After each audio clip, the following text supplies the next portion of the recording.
And I do believe we are going live. I'm going to give a 30-second countdown to get some numbers and eyeballs looking in. I'll see you in 30 seconds.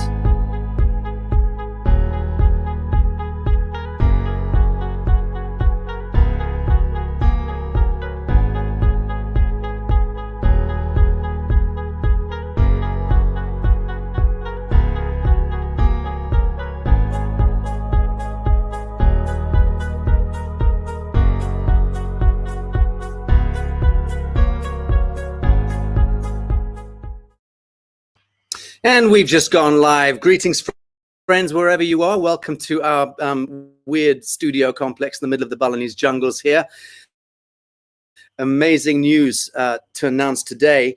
We ran soul frequency numbers to find the highest living sentient form in the known multiverse. Not the omniverse, not the universe, the multiverse.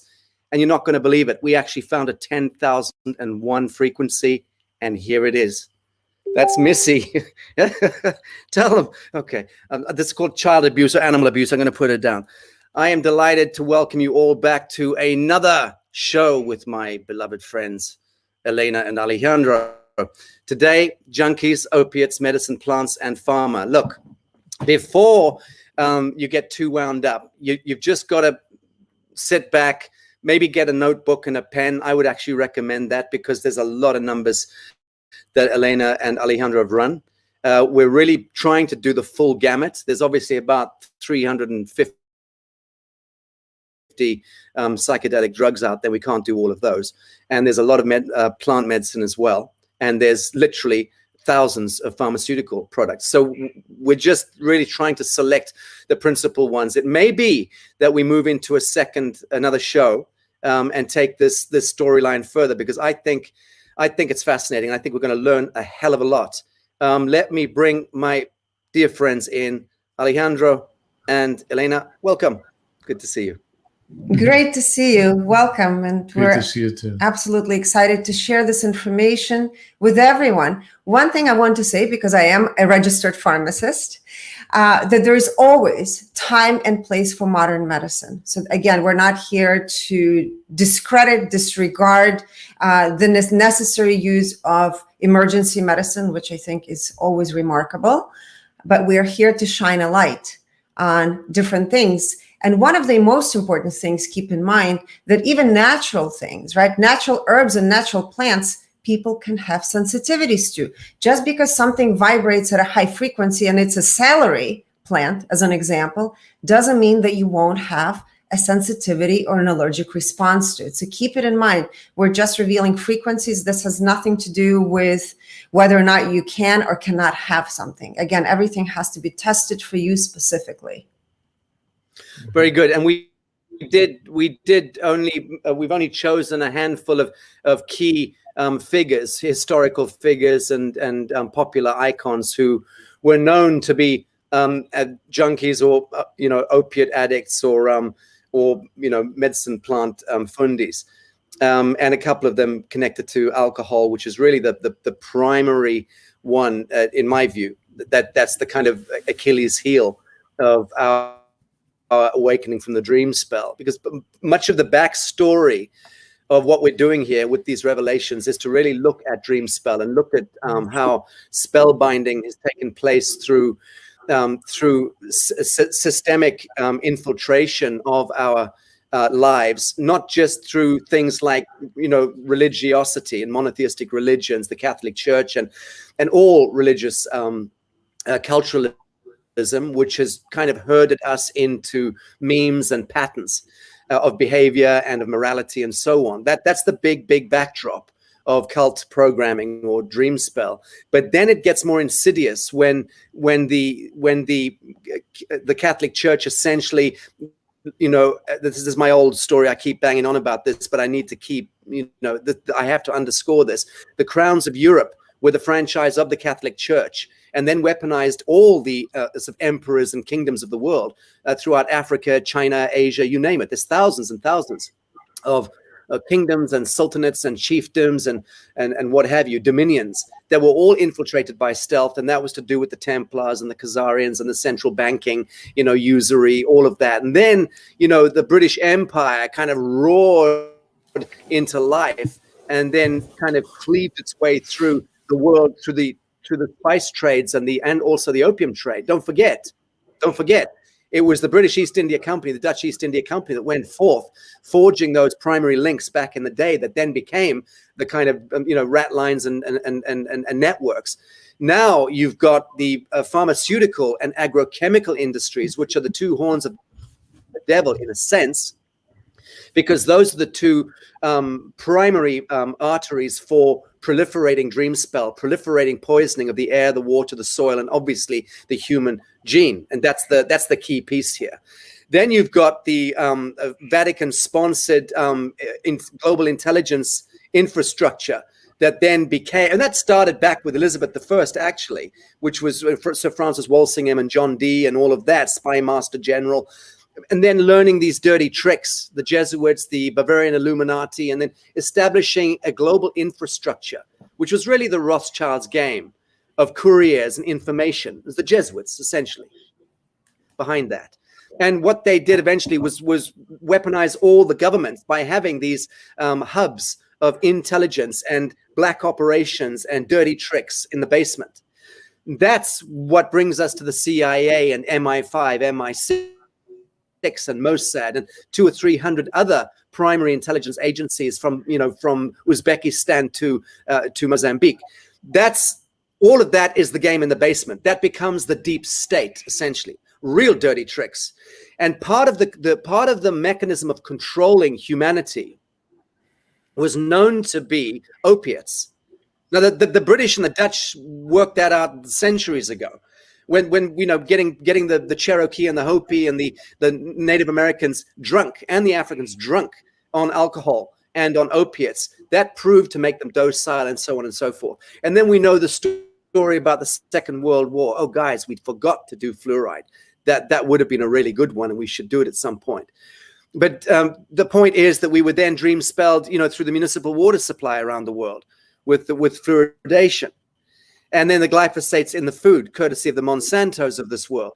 And obviously the pharmaceuticals, the very worst, because they were taking psychotropic earth medicines and reverse engineering them, finding out what worked, what tricked people into those states of mind, and then creating chemical synthetic molecules that could really hijack the body. Then that's when the pharmaceutical trade really locked in. And now you've got, a sizable percentage of the world, almost certainly more than 50%, who are essentially addicts one way or the other. And you know that from your own life, from your own family. Look around you, your own friends, the high street, the pubs, the wine bars. The fact that most people working in the city of London and, in the kind of kill grids in banking and in finance, they're all drunks. All lawyers and barristers are all drunks, or most of them. And that's because we've reached that point where we can only get through the day with a little help from our friend. And we're going to start with the most innocuous of the known over-the-counter drugs, pharmaceutical drugs. And there's a backstory to this drug, which is just remarkable. Let me see if I can get my act together and actually find the slide. Okay. Obviously, things like the FDA and the American Medical Association, all of these agencies and institutions are behind a $250 billion slow poisoning of Homo sapien. You then get into what's really happening with one of the slides is not coming up. Okay, I'll have to come back to that. Let's start here with aspirin, which is probably the best known over-the-counter drug, and not a bad one. But your thoughts on that, Alejandro and Elena? Yes. So aspirin is, as of course you guys might know, it's a non-steroidal anti-inflammatory, and its overall frequency is 250, which is neutrality. Again, for those people that are tuning in, keep in mind, just because something is at a certain frequency doesn't mean that you need to take it. So we're not promoting medications. We're not promoting self-medicating yourself. This is just a frequency. We're just revealing frequency. And of course, at high dose, it's linked to internal bleeding. So make sure that you're aware of that as well. But 250 is a frequency of neutrality. So I don't want to go yet. I'm holding back the progenitor of aspirin till the end of this show, because I think that that's a big revelation, if you don't mind. But we will, at the end of this, we're going to bring you to the source code of aspirin and blow your mind. Seriously blow your mind. And I didn't know this until Elena and Alejandro pointed it out anyway. But let's move to the second kind of one of the most famous drugs, penicillin. Yes, penicillin was founded in the early 1900s, and the frequency of it is 200, which is the frequency of courage. This is, of course, an antibiotic. And what's the backstory to penicillin as you understand it? I mean, it was discovered accidentally in the lab. It's sort of like it's grown from a fungus initially. It was just an experiment that it wasn't even an experiment. It was something that just occurred and discovered by accident. So overall frequency 200. Of course, people who are allergic to penicillin should stay away from penicillin, but overall frequency is the frequency of courage. Okay. Here, right? We use sugar in manufacturing it. Mm-hmm. Mm-hmm. Okay, let's move on to warfarin. Yes, warfarin it's an anticoagulant, so it's a blood thinner. Another term for it would be a blood thinner. And the frequency of this is 30, which is the frequency of guilt. Okay, what's the connection there to guilt as you see it and being an anticoagulant? That's curious. I mean, are you with able this to mind map that? I mean, I don't know why it's a 30, why it came up as guilt, but I would say that, with this particular medication as a blood thinner, most people have to avoid green leafy vegetables. So diet would have to become extremely restrictive while on this medicine. So guilt probably somehow would play into it. Okay, interesting. So then fluoxetine, Prozac, well known, obviously, an antidepressant. A type of antidepressant known as a selective serotonin reuptake inhibitor. It is often used to treat depression and also sometimes obsessive compulsive disorder and bulimia.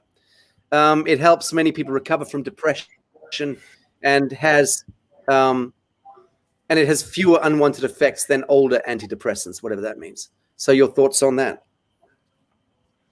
I mean, overall, the frequency of this particular medication, we actually checked we also checked Paxil and Luvox, which are not on here today, but they all vibrate at the same frequency of 100, which is a frequency of fear.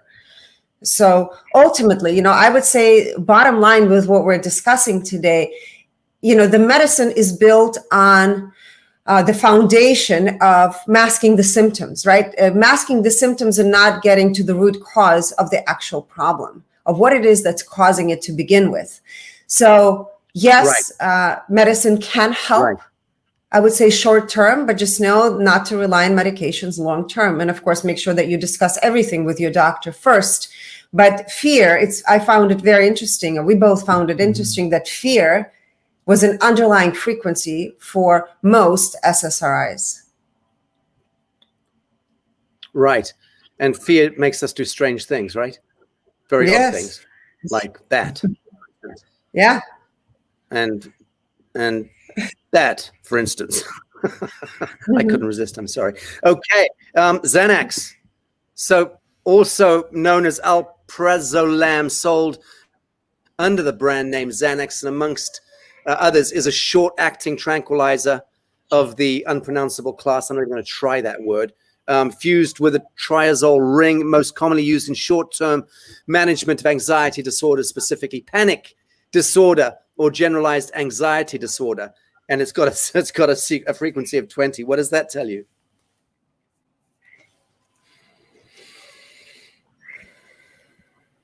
The question was for you to speak to that.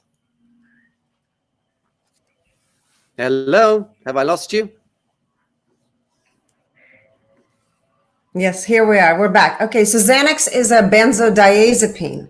It's in United States, it's classified as one of the controlled substances. And of course, it's highly addictive. and the frequency of 20. So 20 would be a frequency of shame.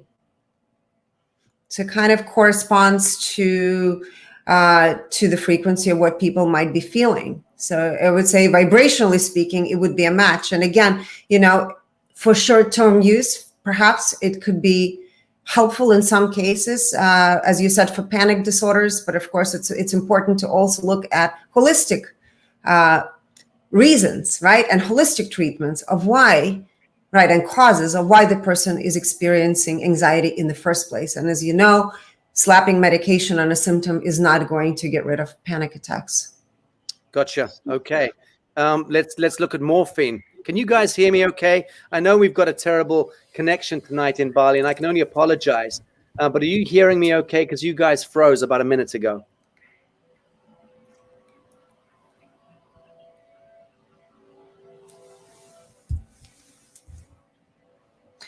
Yeah, so we'll briefly talk about morphine. So morphine's overall frequency is the frequency of 50, which is the frequency of apathy and manipulation. And of course, for those people that have had their loved ones go through cancer treatments, right, and who are extremely ill, that morphine, of course, has helped tremendously for people in their end stage of cancer treatment. And this is, of course, not preventing cancer, but helping people deal and cope with excruciating pain.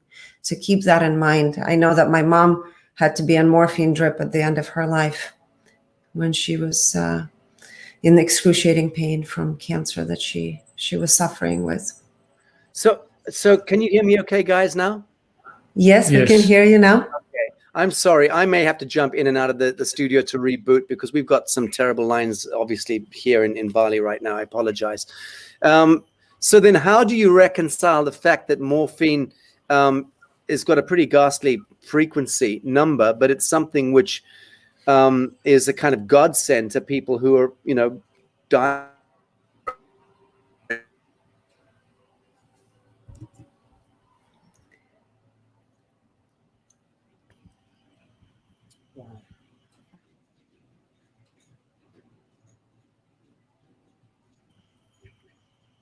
Oh, we didn't hear you. How do we reconcile the frequency of morphine, you said, as a 50?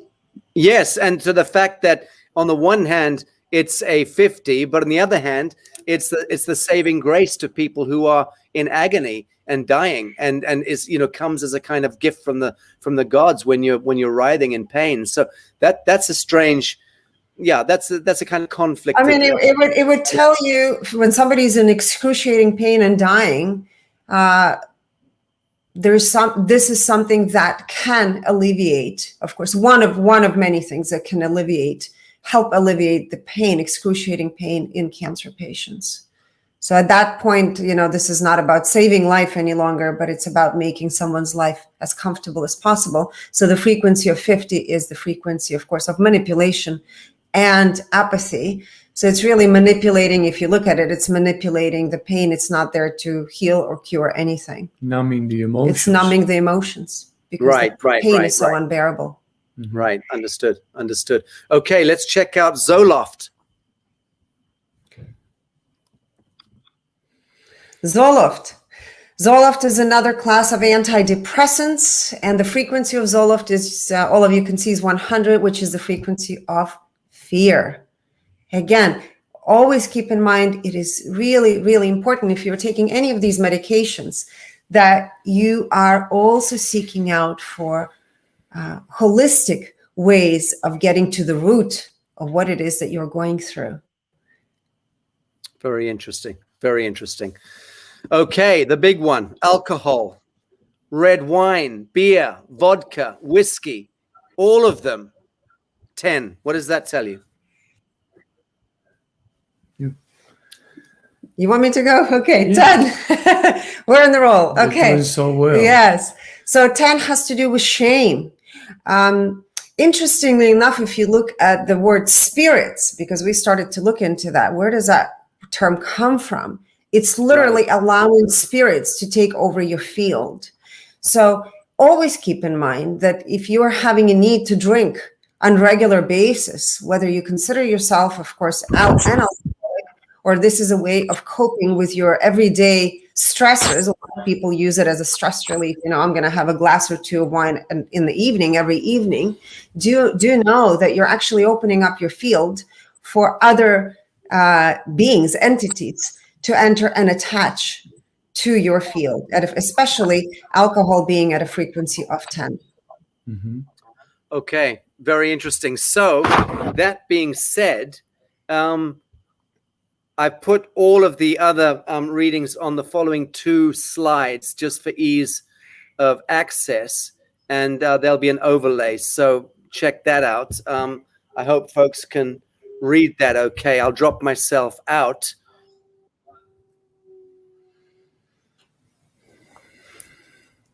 Yes, so we looked at the frequencies, as you guys can see, DMT, LSD, coca plant, I think it's misspelled, coca plant. So we looked at cocaine at a frequency of 5, and then we wanted to look at the frequency of the original plant itself, which is the coca plant.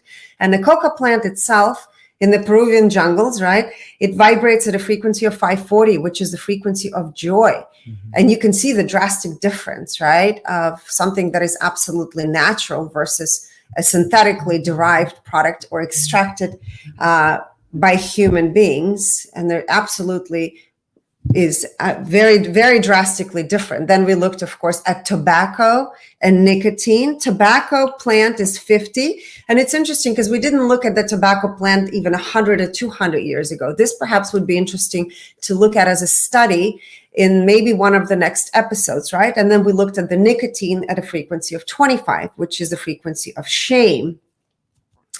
We looked at DMT, frequency of 10, LSD, heroin, frequency of 1. And then we said, okay, where does heroin come from? Heroin comes from poppy seeds, right? Mm-hmm. Poppy plant, as you guys can see it. And the opium poppy, the frequency is 500, which is the frequency of love. Again, you can see the drastic difference between the natural source and then the source that is extracted, right?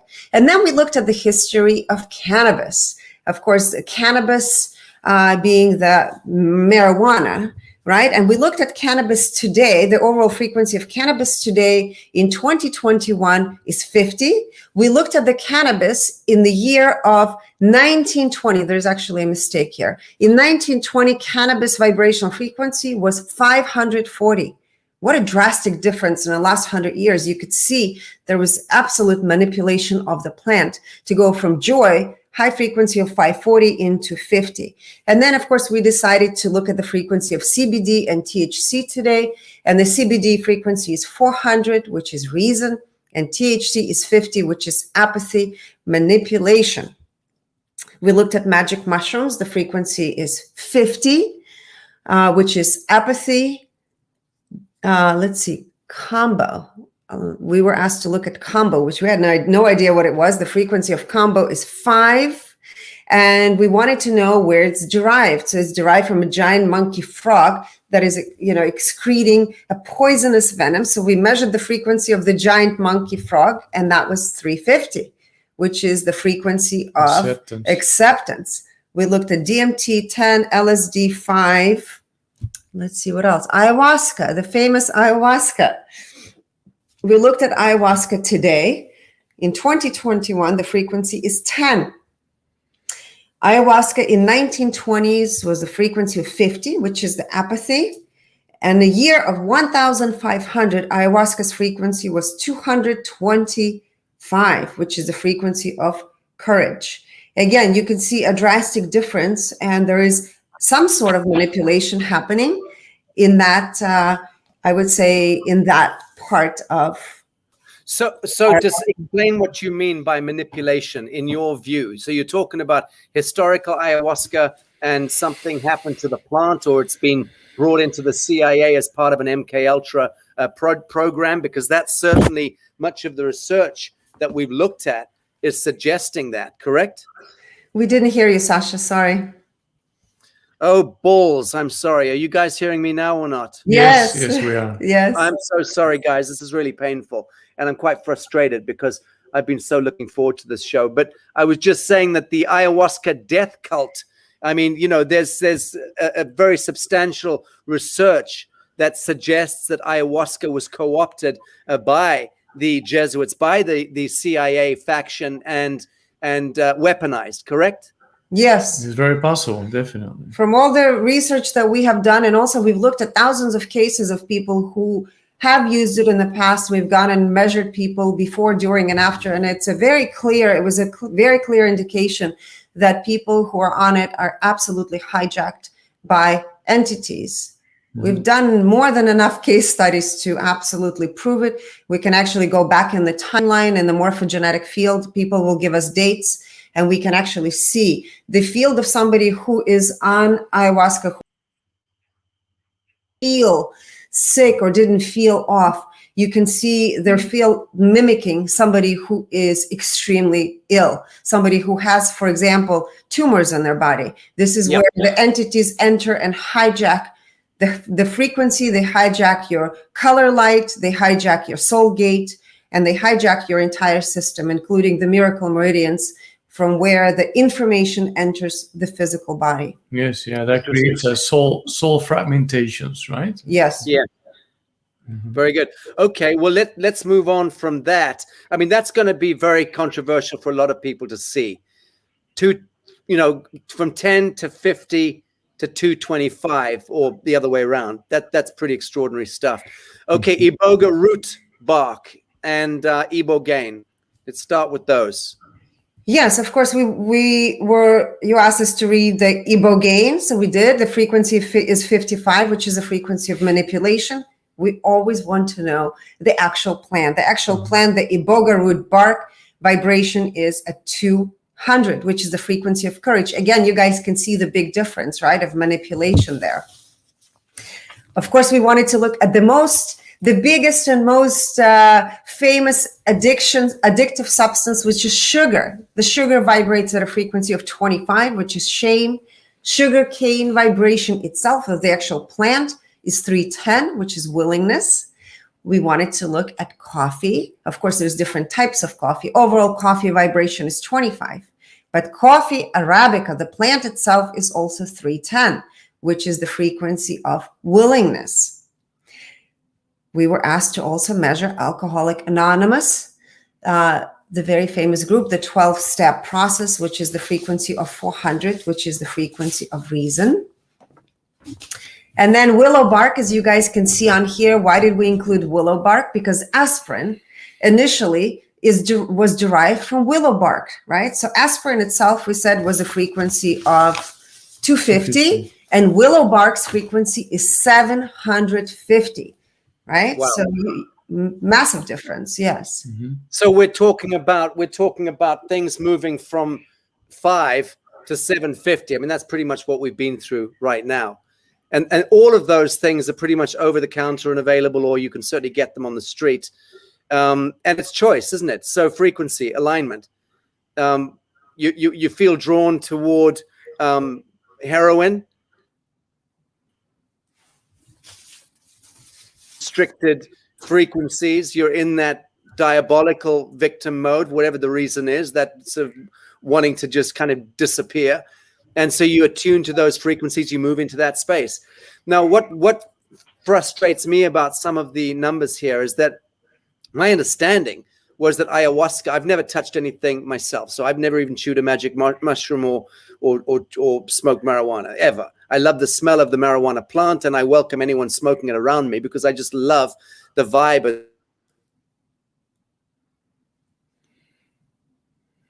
very circumspect and sober. But I have worked with a Humanitad. We've worked in the past with ayahuascan masters, and to very positive effect. And Santo Daime in Brazil. So we've seen them conduct extraordinary ceremonies and do things that appear to be very, very beneficial to people. So I'm wondering if some of those true shamanic peoples who are arguably working with the Genesis plants in Peru and in Brazil are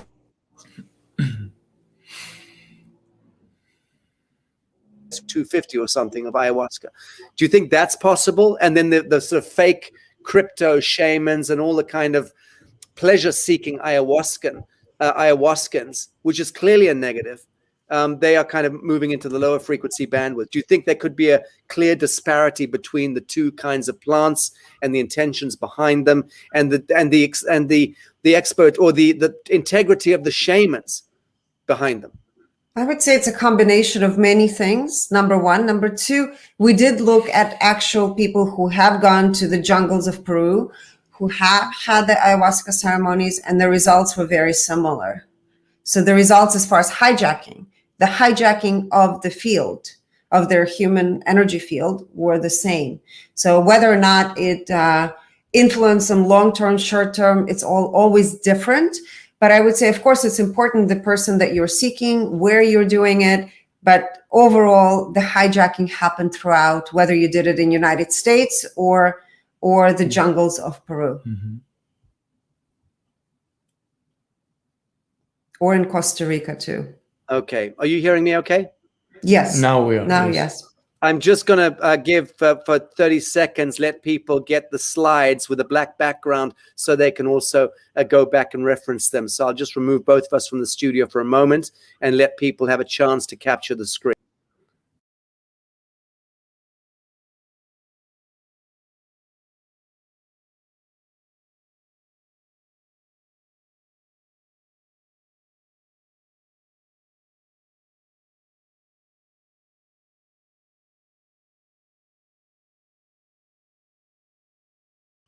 Below 200.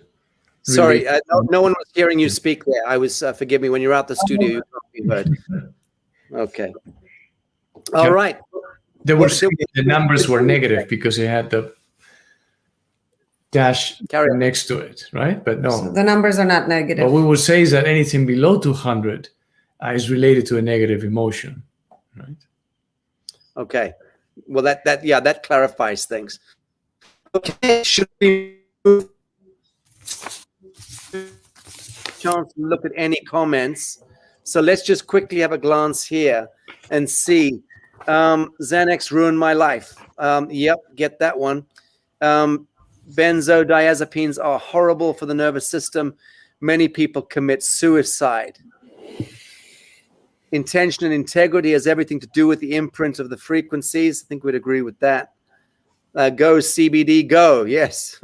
Chicory coffee. That's interesting. That'd be interesting to know that. We did measure, somebody's asking the frequency of Adderall. We did measure Adderall's frequency, and that is, we'll give it to you now. Hold on. It's 5. Adderall's frequency is 5. And we also measured the frequency of OxyContin, which is one of the most addictive substances, and it's 10. Okay. Very interesting. I'll share the numbers again before people are asking that. Okay.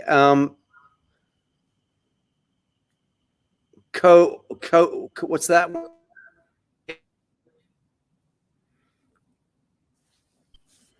I have no idea what that is.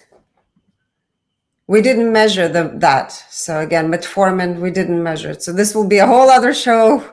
I think if you guys want us to measure more things, we didn't. Yeah. Someone's asking an interesting question here. How about cancer meds? That's really interesting. So again, it will depend on the treatment. We'd have to, because there's so many different cancer protocols. So it will depend on which ones. We can't generalize it. Right. And at some point, because we know some of these teas are extraordinary and kind of immortal teas and very rare teas from China and elsewhere, we should at some point have a look at some of the more remarkable ones.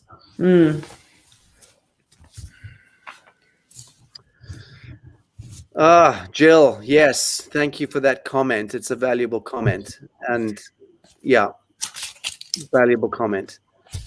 All right, diabetes cure, don't know about that. We're not experts in medicine here. All right, very good. So let's move on to the, how do I get rid of that? Do I have to unclip it? Like that? Somebody asked, is the DMT excreted by the pineal gland? We were talking about actually DMT that is sourced, external source, right? So there is a big difference. something that your body naturally makes versus something that is exogenously, synthetically made. So these are the two very different things. Gotcha. Okay, well, let's move on to the biggest story of looking into personalities and junkies. Junkies throughout history, opiate addicts. Shamans are very aware that coca is hijacked. Timothy Leary. Ayahuasca have been hijacked, right? Yes. But we're open to, of course, analyze their field and see if any of the shamans, if they want to reach out to us. Right, they can reach out to us and we can analyze their field and see if their ayahuasca or coca hasn't been hijacked, or to see if actually it affects their field no matter what, right? Absolutely, yes. Please feel free to reach out if you are a shaman to us. Timothy Leary. He was his overall. Well, I can read a little background on him for people who don't know. So he was born 1920, died in 1996. A famous American psychologist and writer, known for his strong advocacy of psychedelic drugs. He was born in Massachusetts, only child, believed that LSD showed potential for therapeutic use in psychiatry. He used LSD himself and developed a philosophy of mind expansion and personal truth. And during the 60s and 70s, he was arrested often enough to see the inside of 36 prisons around the world. President Richard Nixon described Leary as the most dangerous man in America. No comment there. Leary argued that psychedelic substances in proper doses and under guidance of psychologists could benefit behavior. He was interviewed in Playboy famously and said that LSD could cure homosexuality. And so it goes on. Very interesting. Look, he was really very famous as being the granddaddy of psychedelics in simple terms. Please carry on with the readings. Yes. Timothy Leary, he incarnated at the frequency of 55. He was born at the frequency of 55. His overall frequency was 50, which is manipulation, apathy. He viewed health through the lens of apathy at 50, finances 50, creativity 20, that is the level of shame, relationships 50, personal growth 55, philanthropy 50, intuition 50, indie joy, how much he enjoyed his role at 100%, in the ego 100%, and out of that is 100% in the superior ego, in the now 100%, in his integrity 100%, that means he was fully loyal and faithful to his core values and beliefs, his truth, self-awareness 100, clarity 100%, alignment with divine purpose and personal purpose at 100%, his compassion 8%. One of the lowest. I mean, he was absolutely 100% shadow player. For those of you that are wanting to understand what shadow player frequency looks like, this is a great example. And he was enjoying it 100%. And you could see the divine and personal purpose and alignment 100%. So he knew what he was doing. He was absolutely living out his path of being in the shadows. Yes, he embodied it fully. Yes. Amazing. Yes. So have you ever seen that before, where you've just got 100, 100, 100 all the way down, except for the compassion bit? Yes. We did the Chinese prime minister. Very similar. Wow. President of China. Okay. Yes. Actually, frequencies. Very similar numbers. Yeah. Well, a bit disappointing to those of us who grew up in the thrall of the 60s and 70s. I imagined that Timothy Leary was possibly not too far short of enlightenment, but there you go. The next we're doing is Janis Joplin. So let me just read a little background here. Janis Joplin, born Texas, 1943, was ostracized and bullied in high school. As a teen, she became overweight and suffered from acne. I don't know what that's got to do with her soul frequency readings. Forgive me. I'll gloss over these notes. She died at the age of 27 from a drug overdose. She was an incredible rock and roll singer. Many regard her as the kind of gold standard of female rock singers. She was a sweet mess as a human being. No question about that. She was, when you read her numbers, a lot of it's going to make sense. The sad thing is that it does appear that she was part of that kind of Jim Morrison, Hendrix class of the CIA MK Ultra program. And there's a hell of a lot of very compelling evidence to suggest that that was very much the case. So one of those sort of engineered icons that is then destructed, if you ask me, as part of a ritual satanic scenario where you build up the icons. They are used by media and the entertainment industry in order to conflate their value as an icon, a cultural icon. And that's about drawing attention to that icon. Millions and millions and millions and millions of eyeballs. And obviously that's to do with consumerism and how you then sell products and all the rest of it. But at the more insidious level, it's also to do with how you harvest life force. Mm-hmm. You create an icon like Jim Morrison or Jimi Hendrix or Janis Joplin, Amy Wine, what's her name? Weinstein. Weinstein. Right, Winehouse. Amy Winehouse. Yeah. So, and all of these kids died at the age of 27, and there seems to be a sort of pattern there of satanic ritualism, and very sad it is too. Let's move on to her numbers. Boom, there she is. She incarnated at the frequency of 500, which is the level of love. She was born at the frequency of 110, level of fear. Was a major drop there. Her overall frequency 30, which is guilt. Health at 20, shame. Finances 30. Creativity 540. Relationships 100, the level of fear. Personal growth 25, which is shame. Philanthropy 20. Intuition 100, fear. And enjoyed her role at 24%. In the ego, 100%. And out of that is 100% in the inferior ego. In the now, 14%. Integrity, 58%. Self-awareness, 34%. Clarity, 27%. Alignment with divine purpose at 30%. In alignment with personal purpose at 61%. Her compassion was at 98%.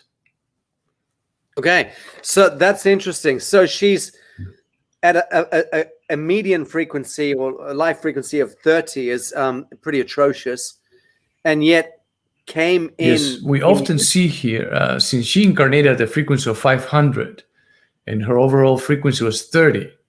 Extremely low in comparison to the frequency she incarnated with. That's the main reason why her divine alignment is at 30%. Yes. So what can create that disparity between in utero 500 and then a life frequency of 30? What kind of trauma or event can occur to create that disruption in your view? Well, we'll have to dive in deeper and pinpoint the emotions that were imprinted onto her while she was in utero, because that was the first major drop that she experienced. Something her mom was experiencing. I would say it's the environment that her mom and the emotions her mom was experiencing had a major impact on her while she was pregnant with her. Yes, for sure. So, the main element there was fear, right? That was one of the level of fear at 110. Right. And if her mother had been co-opted into some CIA program, then that would make absolute sense that she was being prepped. Okay, that's really interesting. And I'm going to do some back research, or if anyone out there wants to assist or knows anything about Janis Joplin's backstory, please let us know. Okay, let's move on to the next figure. Oscar Wilde, born in Dublin, baptized in Dublin, educated at home. Okay, I don't need all of that backstory on him. He was a dandy. He was the most famous dandy, really, before Quentin Crisp in England. Very famous as a writer, as a playwright, as a creative director, as a raconteur, as a wit. Extraordinarily flamboyant character, got into trouble with the law because of his homosexuality, and that was at the time was really the most shattering news, probably not dissimilar to Harvey Weinstein, in the modern era, creating such a scandal because at the time Oscar Wilde was the most famous homosexual in the world, essentially. Died famously in a hotel room, and I think it was in Paris or in France. And his last words were, "Either this wallpaper goes or I do." He was very famous for having a very keen aesthetic. He loved beautiful things, and he couldn't bear to be afflicted by ugliness, including bad wallpaper. God bless him. Let's take a look at his numbers. He incarnated at the frequency of 250, was born at the frequency of 110. His overall frequency, 125, which is the level of desire, addiction. Health at 30. Finances 100. Creativity 650. So he was very creative. Relationships at 25. Personal growth 50. Philanthropy 55. Intuition 30. Indie joy is guilt, right? 30 guilt. 30 is guilt, yes. Indie joy 48%. In the ego 98%. And that out of the 98%, 97% represents a superior version of the ego. In the now 41%. His integrity at 37%. Self-awareness 40%. Clarity 49%. His alignment with divine purpose at 36%. His alignment with personal purpose at 99%. And his compassion at 58%. Actually, it's a good, for those people that are probably wondering who are new, what is a superior ego? We usually measure superior, inferior egos. You saw with Janis Joplin, she had very high, 100% inferior ego, which for a lot of times for people who are true addicts, who've suffered, in her case, it was heroin addiction. She was in her inferior, feeling not good enough. So because she experienced so much trauma, you could see the drop from love to 100 and then 30. So I'm sure she had a lot of trauma in her life. So her inferior ego kicked in, that she was never good enough. In the Oscar Wilde's case, he was very high in his superior ego, meaning he thinks, or he thought he was it, the best. More than likely had narcissistic tendencies. Combined, with relationships at 25 and very low compassion, that's a great indication of somebody who is a narcissist. Okay, very, very interesting. So the most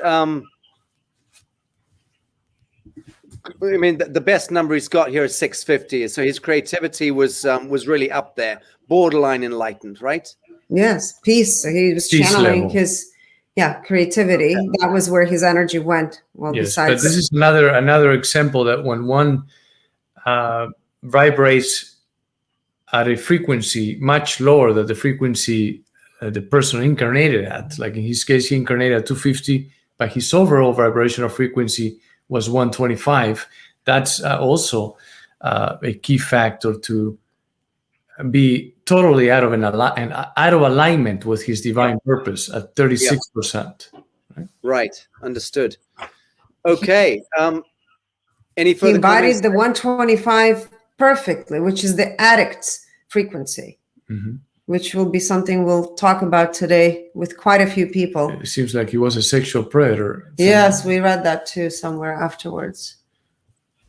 Okay, thank you. So moving on to our next subject, Marie Antoinette, the most famous French aristocrat or noble who actually wasn't French at all. She was born in Hofburg Palace in Vienna, Austria. At the age of 10, she couldn't write correctly in German or in any language commonly used at court, such as French or Italian. Conversations were stilted. She developed into a good musician and learned to play the harp and the harpsichord and the flute following the 7 years war of the diplomatic revolution of 1756. The Empress Maria Theresa decided to end hostilities with King Louis XV of France, and their common desire to destroy the ambitions of Prussia and Great Britain and secure a definitive peace between their countries led them to seal an alliance by marriage, and that was the point. So at the age of 13, a miniature portrait was sent to the Dauphin to show him what his future bride looked like, and Maria Antonia, as she was born, renounced her rights to Habsburg domains and was married by proxy to the Dauphin of France in Vienna. The couple's failure to consummate the marriage plagued the reputations of both Louis Auguste and Marie Antoinette for the next 7 years. So when he died, or when Louis XV died in 1774, the Dauphin became King Louis XVI of France and Navarre, with Marie Antoinette as his queen. So she spent very heavily on fashion and luxuries and gambling through the country, and was, even although the country was facing grave financial crisis, of course, she became very unpopular as a result of that. And following Joseph's intervention, the marriage was finally consummated, and Marie Antoinette's daughter, Marie Theresa Charlotte, was born, and the child's paternity was contested, blah, blah, blah. The French Revolution comes along. Sorry, the notes are just way too long. Yeah, I can't get through them. She was guillotined, had her head cut off at 12:15 p.m. on 16th of October, 1793. Her last words are recorded as, "Pardon me, sir, I did not do it on purpose," after accidentally stepping on her executioner's shoes. God bless her, the poor soul. I think she had a real rough ride. Marie Antoinette. All right, Marie Antoinette, she was a famous opioid addict. She was born at the frequency of 400, frequency of reason. Her frequency dropped at birth to 250, which is the frequency of neutrality. Her overall frequency that she embodied was 55, apathy. Health at 20, which is shame. Finances, 125, addiction. Creativity, 50. Relationships, 50. Personal growth, 50. Philanthropy, 50. Intuition, 50. She enjoyed her role 51% of the time. She was in the ego 100%, and especially in her superior ego at 98%. Again, the narcissistic tendency with relationship frequency of 50. She was in the now 25%. You guys could see throughout these revelations today, the addictive patterns of how much people who are addicted to substances, how now. Integrity, 29%. Self-awareness, 49%. Clarity, 59%. She was out of alignment with her divine purpose, or in it at 69%, and her alignment with personal purpose was 57%. So you could see that that's actually low, and you could see, and we know from history that she was beheaded, right? So that's why her alignment with personal purpose, she never truly achieved. Her compassion was at 62%. Really interesting numbers there. I mean, really sad numbers. I mean, in utero 400 to plummet to 55. That's a failed life, correct? Well, she was an addict, and she went from top spiraling down. We actually read another incredible person in one of our revelations, which we will do publicly. What was his name? Oh, Russell Brand, who went also from 500 to 30, and now he is back into his love frequency. He is one of the most remarkable addicts that we've read. True hero's true journey, superhero. Yes. So it's possible to go from addiction, overcome your addiction, and rise above your frequency and be able to inspire others. In her case, of course, she wasn't There's doing always a that. choice, right? Yes. Okay. Interesting. Well, thank you. Thank you for those numbers. Fascinating.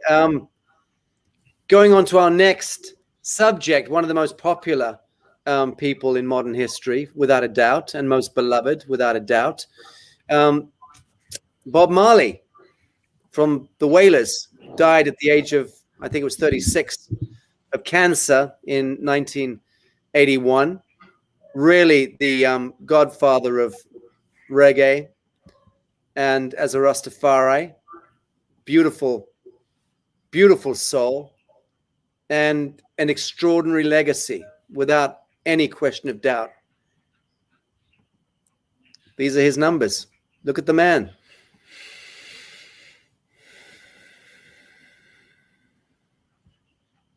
Do you want to speak to this?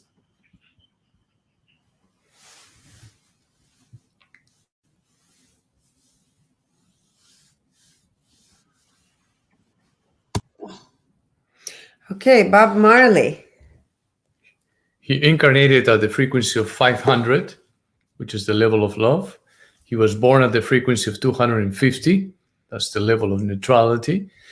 And his overall vibrational frequency was 525. Again, the level of love. Wonderful. He transcended his birth frequency, which is a major accomplishment. Health at 110, which is level of fear. Finances, 250, neutrality. Creativity, 750, that's the enlightenment that begins at 700.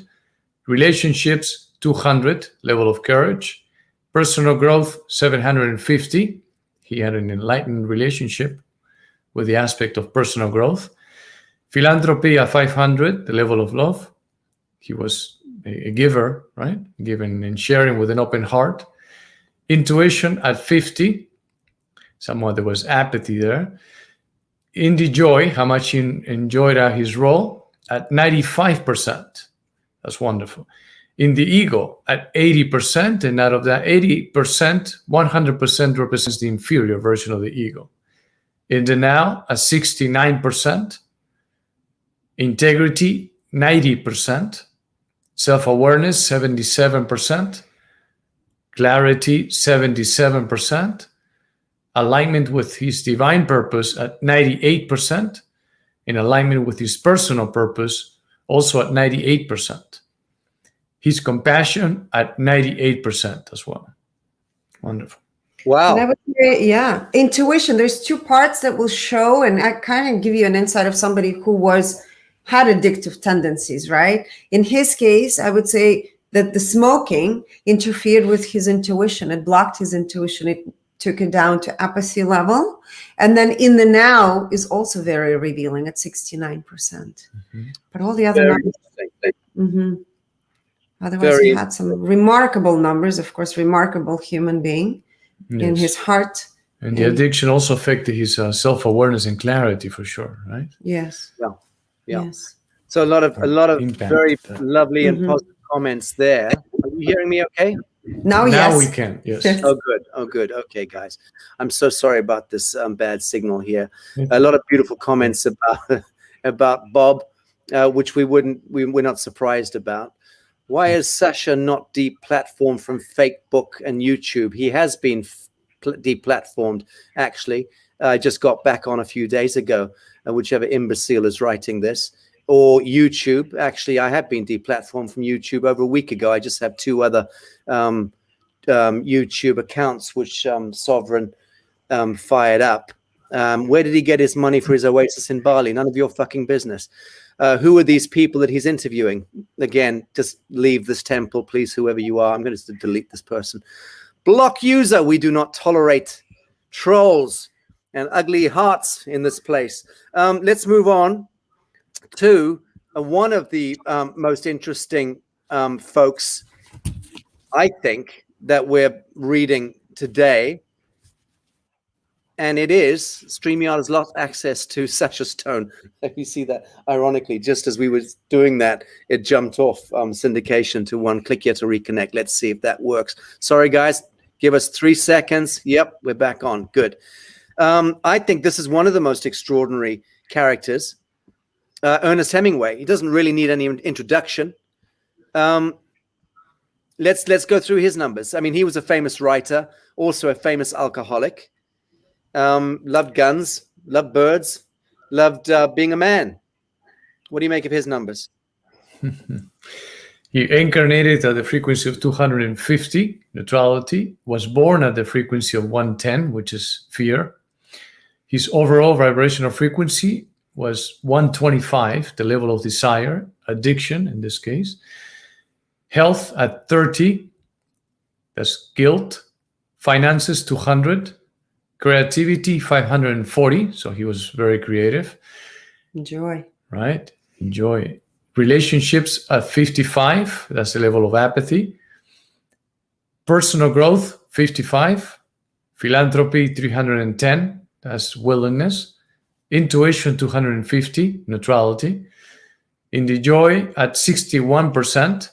In the ego 94%. And out of that, 91% represents the inferior version of the ego. In the now at 33%.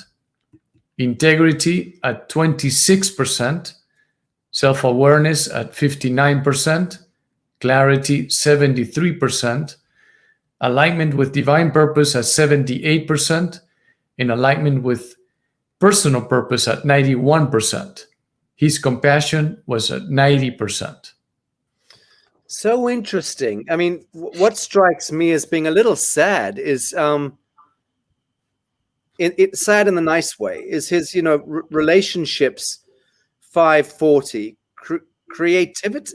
Sorry, is that correct? 540. Relationships. Sorry, I'm so sorry.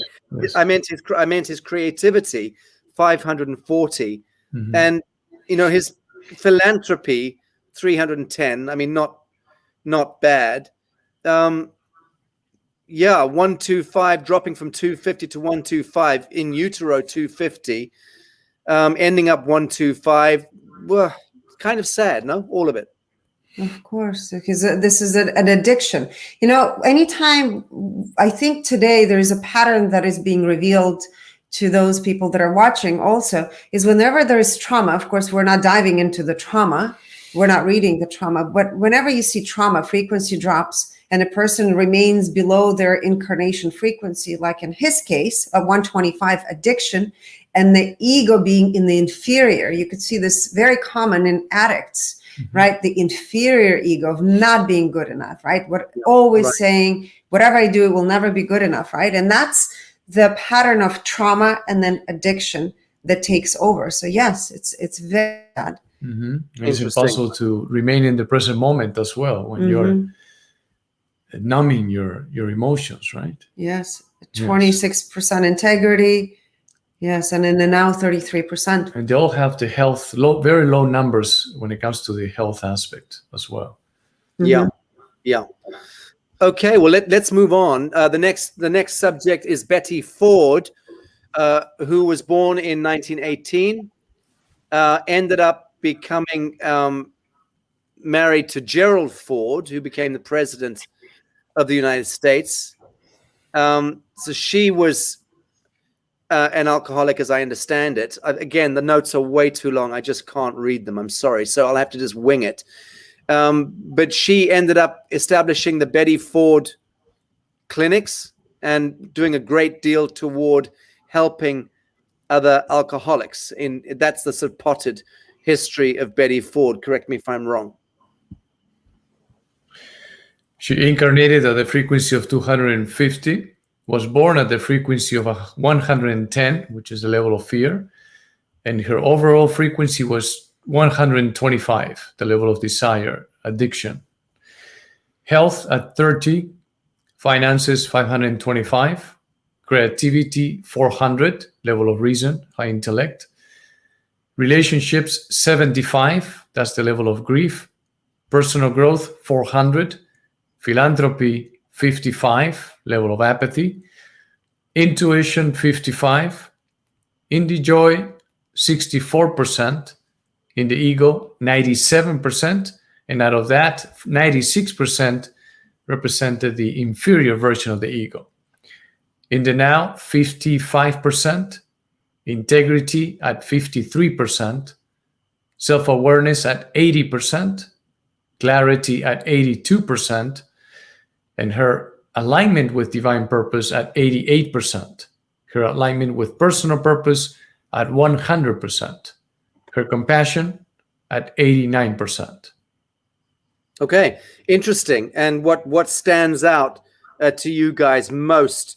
I mean, obviously, personal growth 400, really positive there. 525 finances, and 400 creativity. So, I mean, not bad numbers for somebody who's essentially a 125. I mean, she looks as though she's legitimate. What she did was coming from the right place. Would you agree with that, more or less?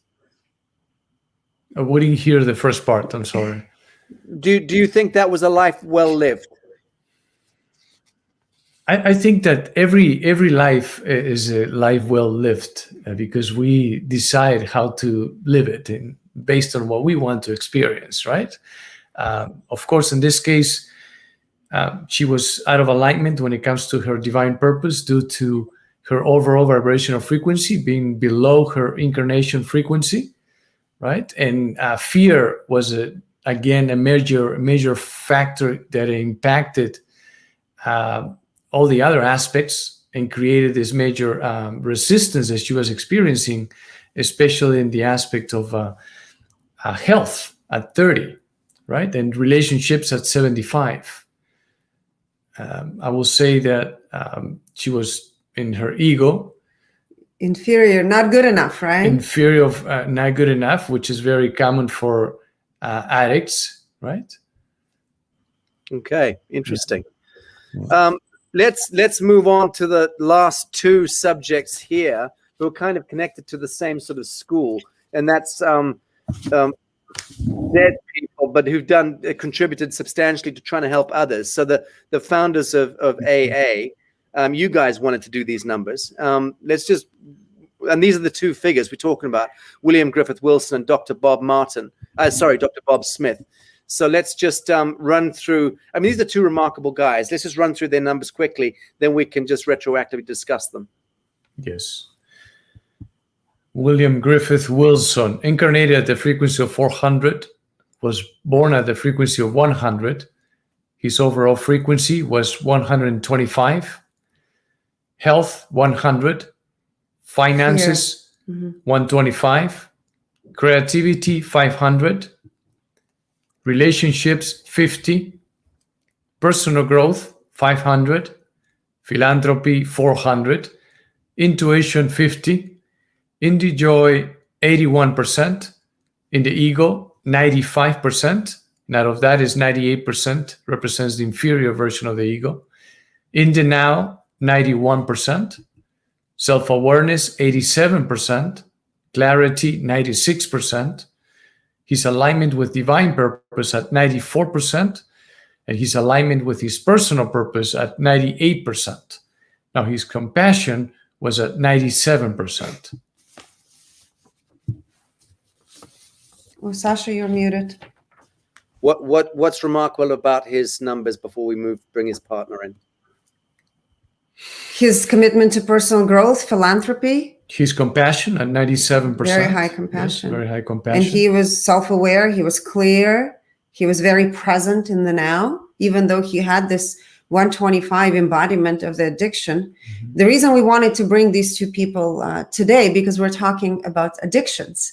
And these two people co-founded Alcoholics Anonymous and the 12-step program, the very famous 12-step program. And I believe somewhere we read that William Wilson was friends with Carl Jung, and Carl Jung was instrumental in helping him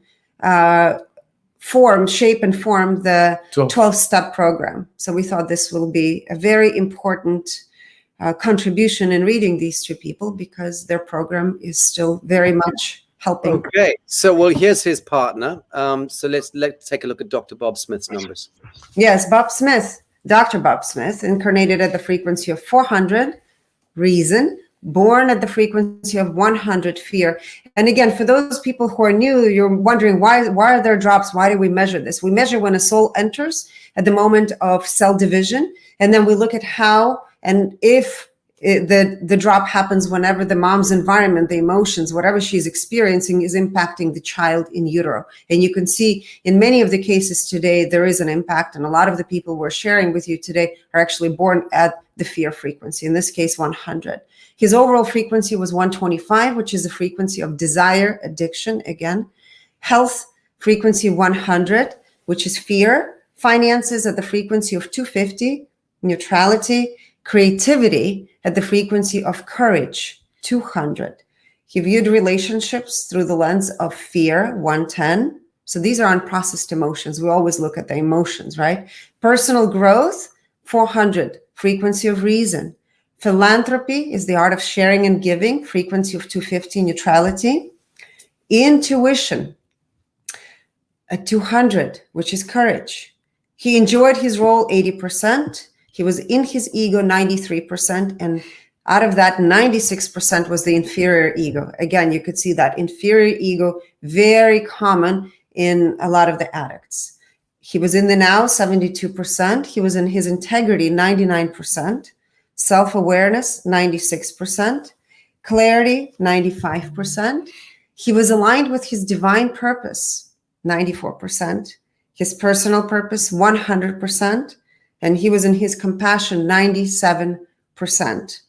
I would say they have a lot of similarities between the two of them. They were actually a perfect team to co-found the Alcoholics Anonymous.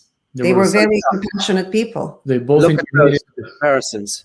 Yes, they both incarnated at the frequency of 400, and the actual 12-step program vibrates at the frequency of 400, which is truly amazing, right? Yes. So they had both also good numbers under the aspect of personal growth. And philanthropy. Right. Compassion numbers are exactly the same at 97%. And they were both, I would say they lived what they were teaching in their 12-step program. Again, I'm not very familiar with it, but the fact that they were highly self-aware and they were clear is great, because for people who are parts of these programs, they know that it was created from a place of actually caring to help others, created by the very two people who were the addicts themselves. Yeah, very interesting. And I mean, this Smith was why is his slide not come up? There we go. Just looking at his creativity was 200, and Wilson's creativity was 500. Right? So we know who the creative driver was in the partnership. Oh, we didn't hear the first part. We just heard creative partner. Yeah, just saying that Wilson was the creative partner. Yes. 500 and Smith 200. Yes. But Smith was more savvy with the money at 250 than Wilson at the 125. So it's just interesting to see how partners become compatible, because they plug in the gaps for one another. And I think Bob, he was a physician, so he probably already had a very solid foundation to help support the other person's creative endeavors. So they matched. Very interesting. So just a quick flow through all the personalities we've just done. Timothy Leary. A shadow player that came in and played out his role absolutely to a T. We would call him an Oscar nominee. He would probably get an Oscar for his role. Janis Joplin. Number. Yes, extremely sad story. Went from love frequency and fully embodied the frequency of 30. Yes. Oscar Wilde. Narcissistic, we will say, narcissistic addict. We looked up, he actually was also a child pedophile. That's what we read. That's what we read. Well, the frequency of relationships at 25. Marie Antoinette, the Queen of France, absolutely embodied her frequency, and extremely sad. No wonder that, of course, people were outraged by her indifference, and she embodied the indifference, the 55 frequency, in many areas of her chart. So yeah, one of the things she was famous as saying was, "Let them eat cake," wasn't it? Yes. when they were asking for bread. The Yes. starving peasants. Yeah. Yes. Off with her head. There we go. Bob Marley, 525. He's the star of today. Yes, he embodied love.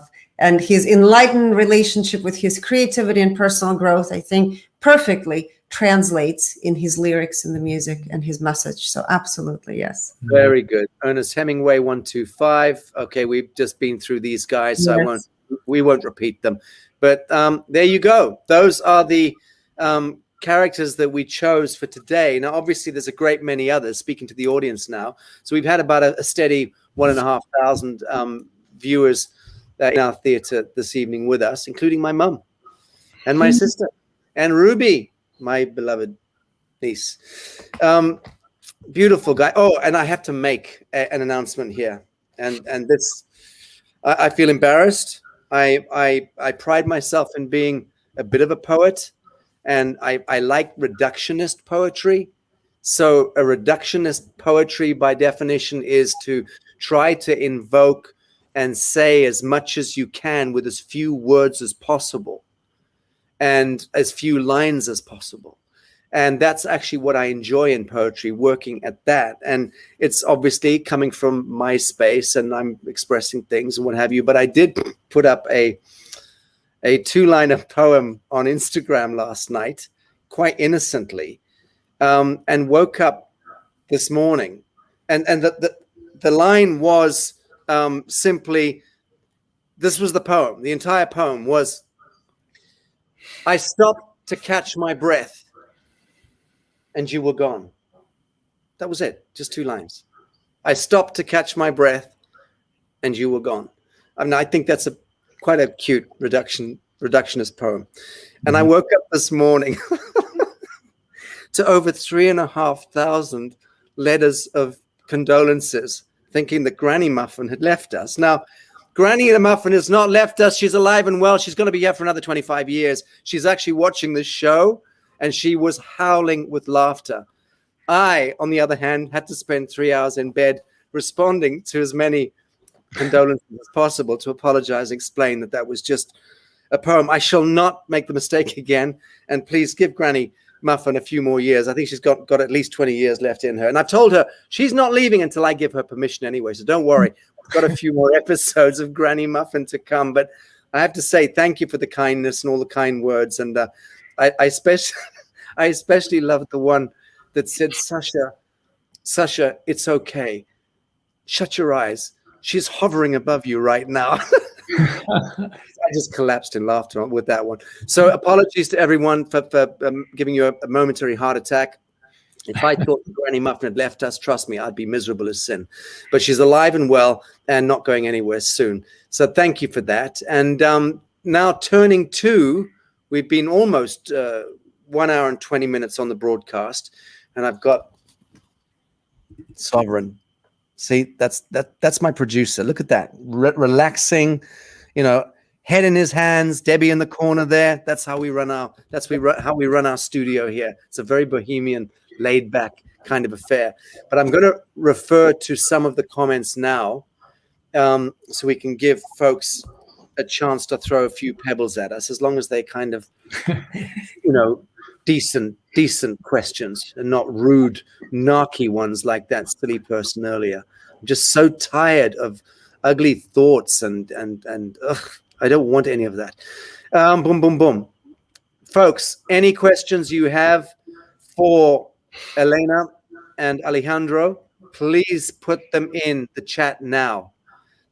And now, of course, we're having 3,000 messages of delirium, delighted that Granny Muffin's alive. So that's now swamping the in tray here. Boom, boom, boom, boom, boom. Folks, Russell Brand, can you just speak? Can you riff a little bit more on Russell Brand, please? People are asking. Yes, we were going to do a public, actually, revelations on him, because for us, there's so many people that inspire us in our readings, and he was absolutely one of the people that had the most remarkable, from a public standpoint, vibrational frequency revelation, because he was born, I don't remember what frequency he was born at, but he was actually born at 30, and his frequency overall right now is love, 500 or a little above 500. And that was so remarkable, just knowing first of all, knowing how difficult it is to overcome those lower frequencies of true addictions and destruction. And sort of like he is a perfect image of it, or an embodiment of the Phoenix Rising, of what is possible for every human being. Again, we don't know him. We just read his frequencies, and we were absolutely inspired by the frequencies that we've read. Yes, he broke off the chains of codependency, but due to his commitment to personal growth. Yeah, that was very high. Mm-hmm. Someone saying, I noticed that compassion was quite high. Sorry for being rude. Kaina's way is asking, I noticed that compassion was quite high amongst addicts. Can you speak to this? Yes, great question. Actually, this is a pattern that we also saw. And we would say that just because somebody is an addict, it doesn't make them less human. It doesn't make them less compassionate. And the cases of what we revealed to you, these human beings had very high compassion, also extreme trauma, right? Based on the birth frequency, you could tell they have gone through a tremendous amount of trauma, and therefore the addiction pattern. So addiction doesn't have to do with being not compassionate. So let's remember that, to have compassion for every one of those people as well. Exactly. Very beautiful. Thank you for that. Frequency of cell phones and electronics. Have you done any of that? I don't remember. I don't think we would have to, well, which cell phones and which electronics, we'll have to break it up into different companies, but overall they weaken your field. This we've tested over and over and over again. Absolutely. They interfere with the human energy field. Mm-hmm. Right. Okay. Andromedan Council. Yes, we did all of that. Well, we do more or less. You'll have to go back, Karen, and see an earlier show, Aliens and Star Seeds. Go back and check that out, because we did the Great White Brotherhood and the Galactic Federation and the blue avians that don't exist and all the rest of it. So interesting stuff. Alcohol is the devil's tool. Master U Wen Wei. I've not heard of him, Pat, but we'll make a note of that. Okay. Oh, yes. This is actually a great question. It would be great to do a frequency reading. This is to me on your newfound friend, the tardigrade. This fascinating creature thriving in the ability to hibernate up to 30 years without food and water. Are you aware of what a tardigrade is? No. I've got to do this. Sorry, I'm pulling one up right now, uploading the slide, because we're not going to go to bed until we've all looked at a tardigrade and reveled in the sheer delight of what the tardigrade is. So here is a tardigrade. I'm just uploading the slide. You're going to love this, guys. Seriously. Thanks for the question, Claire. Okay, here is the tardigrade. Just uploading. Take a few seconds. So this is the creature that is space-born and can live in space for millennia, as I understand it, and come to life, seeding planets and doing all sorts of things. There we go. Here's a tardigrade. Have you seen that before? Have you ever seen a tardigrade before? No. I think I have, yes. Many, many years ago. I think I have seen. Well, it looked very similar to that picture. So We'll that flies around in space and is airborne and can live and hibernate for centuries. Wow. And I just think it's the most extraordinary creature on Earth. Anyway, there we go. Thank you for that. I appreciate the comment. All right, I think that's bringing us pretty much toward the end. Have we decided what our next show is going to be? I know we're having a lot of fun with different ideas. And chime in, Deb. I mean, what did we say? What did we say? We took notes down last time, but I've got the memory of a tardigrade, so I've forgotten. We talked about doing water and different waters around the world. And sacred sites as well. Sacred sites. So I don't know if we just want to do everything related to water or sacred sites. Interesting. Someone's just sent a comment in saying that the tardigrade is the only creature that's not subject to radiation. That's fascinating. And that's really interesting, because if that's true, then that would explain why it doesn't ever get affected and continues to live despite. Yes, I mean, to some extent, I think, Leslie, Elena and Alejandro have done a number of these figures, but that's on their private website. Could you just give the URL here, please, Elena, so that Leslie can check it's that? holistic.com under vibrational revelations. Okay, so Sovereign's going to put that Okay. into the comment chat here in a moment. Crystals and gems, that's also a good idea at some point. We talked about water, Sasha, last time, perhaps Yeah. measuring water and Yeah. sacred sites. That might be interesting. Okay. Anyone else have any Crystals and sacred gems sites? as well. So Yes. I know sacred sites is going to be hugely popular because we've had, as you know, many people writing in and asking us to You look know, at ancient civilizations. Oh, yes. We talked think about that there's ancient civilizations. That's right. Babylonians. Along with sacred sites, possibly. Yeah. Okay, very good. So then should we agree to do ancient sites and sacred sites? Should we do a combo there? I think that would be great, yes. So do ancient civilizations and sacred sites. Yes. Like the Incas and Machu Picchu, Mayans, and Aztecs, and Yeah. so forth, yes. Great, lovely. Okay, friends, thank you. You've all stayed on all the way through my wheezing and the beautiful revelations of Elena Bunsonoff and Alejandro Ferradas. Thank you, guys. Lovely seeing you, and check you again 2 weeks from now. And I promise you, we'll make sure that we're not stuck up here in the jungle. We'll go down to the south, to the beach, where we do get much better signal. And we took a bit of a gamble today, thinking we could stay up north of the island to do the show. But obviously, it was a bit of a mistake. And I'm sorry about the lousy signal. Love you all, and thank you. God bless.